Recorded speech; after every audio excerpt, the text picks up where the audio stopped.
Welcome to various eras in time. Are you ready for another mysterious history story about the forgotten and the forbidden dark past? Sit back and relax. Enjoy. Tonight, we will open the chapter with the church tried to burn.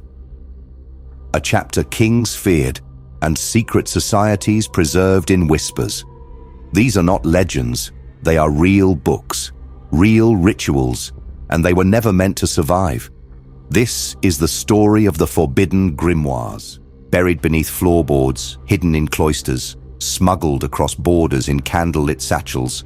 These books weren't just feared, they were hunted. Why?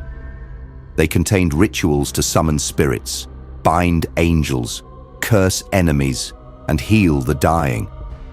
Some promised contact with celestial beings, others with demons whose names were forbidden to speak. And yet, people risked torture and death just to turn their pages. Why? These weren't fantasy novels. They weren't ancient fiction or misunderstood poetry. They were handwritten manuals, step-by-step guides copied by priests, alchemists, and mystics who truly believed, that the right word at the right hour could open a door between worlds. And when those doors opened sometimes, they refused to close. So what is a grimoire? The word grimoire comes from the old French grammaire, originally meaning grammar or written text. But by the 14th century, it meant something far more ominous, a book of secret knowledge, usually magical in nature. Not spells like in fairy tales, but complex rituals meant to summon, banish, protect, or destroy. They weren't toys. They were tools, and in the wrong hands, or simply in any hands, they were considered dangerous enough to warrant execution. Among the oldest and most enduring grimoires is the one known as the Clavicula Salomonis, or the Key of Solomon.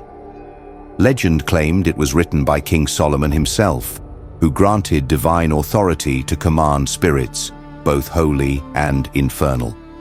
Whether Solomon truly penned it or not, the book became a foundation for ceremonial magic in the Western world. Its pages were filled with elaborate diagrams, celestial alignments, purification rites, and invocations designed not to entertain, but to control the unseen. By the 15th century, the church had made its stance crystal clear. Possession of any book like the Key of Solomon was heresy. Not because it mocked God, but because it used his name to bend spiritual laws. The Inquisition seized copies, burned them publicly, and tortured those who dared to copy or distribute them. In the eyes of the church, grimoires weren't books, they were weapons, and like any weapon, they had to be destroyed or tightly controlled. Despite being outlawed, the Key of Solomon didn't vanish. In fact, it spread.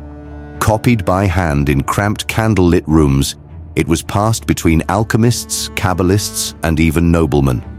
Whispers suggest that Henry VIII owned a version. Others say Napoleon Bonaparte kept one among his private collection. To some, it was blasphemy. To others, it was a divine instruction manual, proof that power could be drawn from the sacred and the profane. While the Key of Solomon focused on spirits and symbols, the Picatrix aimed higher toward the stars themselves. Translated from Arabic in the 11th century, the Picatrix was a sprawling 400-page manual of astrological magic, steeped in ancient Babylonian and Greek thought. It taught practitioners how to create talismans using planetary alignments, lunar phases, and ritual formulas. The goal? To influence fate itself. It was part science, part sorcery, and that made it even more dangerous. The church despised the Picatrix not only for its origins in the Islamic world, but for its audacity to mix science with sorcery. It taught that the positions of the planets could influence human behavior, and that a properly constructed talisman could bend reality in your favor. Translations were often censored or deliberately mistranslated by monks tasked with copying it, yet demand for the book persisted in underground circles. To the church, it was a spiritual rebellion. To its readers, it was a user's manual for the cosmos. If the Key of Solomon was divine magic and the Picatrix was cosmic, then the Grand Grimoire was something else entirely infernal.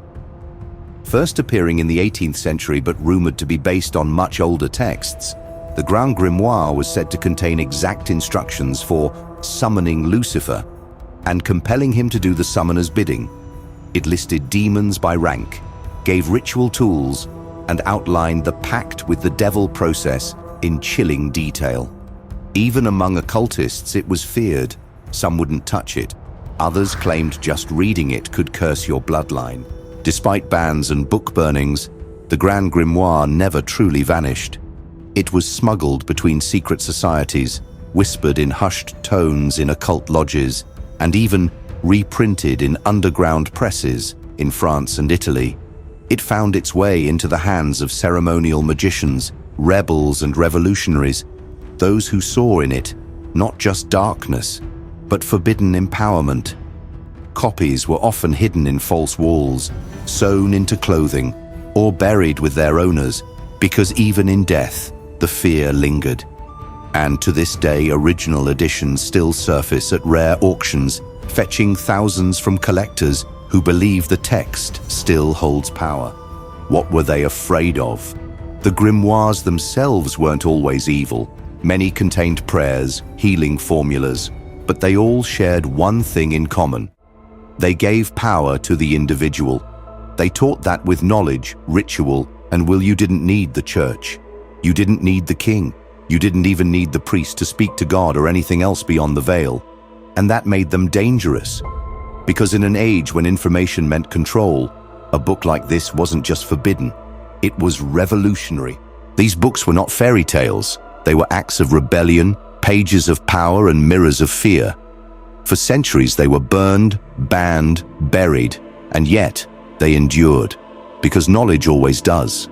So the next time someone tells you history is just kings and wars, remind them that some of the most dangerous revolutions were written quietly, by candlelight, in the margins of forbidden books.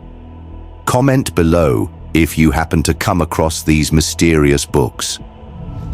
Subscribe to various eras in time for more stories lost in history. Thank you, and see you next time.